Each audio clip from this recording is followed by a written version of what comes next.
Good morning guys. ৰাতিপুৱাই ডিব্ৰুগড়ৰ পৰা দিল্লীলৈ বুলি ওলালোঁ আৰু লগতে মোৰ মা আৰু বা ভিনদেউ সকলোৱে থ'বলৈ গ'ল আৰু ফ্লাইটতে ডাইৰেক্ট বহিয়ে ল'লোঁ, ভিডিঅ' বনোৱা নহ'লে।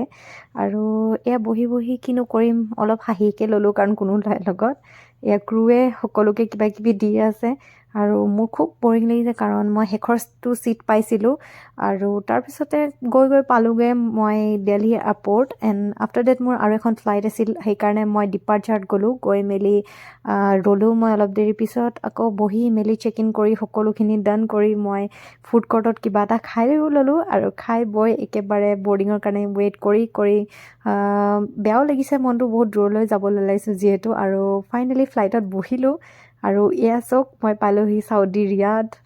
এণ্ড এইটো মোৰ ৰুম হয় আৰু আপোনালোকে দেখিছে সোমাই কিটচেনটো আছে আৰু লগতে অলৰেডি মোৰ লগৰ এজনী তাত আছেই, মানে তাই 2 দিন হৈছে অলৰেডি তাত পোৱা। তাৰপিছত তাই মোৰ ৰুমমেট, একচুৱেলি তাই মোক খাবলৈ অফাৰো কৰিছে এণ্ড মই একো ঠিক কৰা নাছিলোঁ, জাষ্ট আহি পাইছিলোঁহিয়ে। কি ফৰ দ্য ৱাচিং, বাই।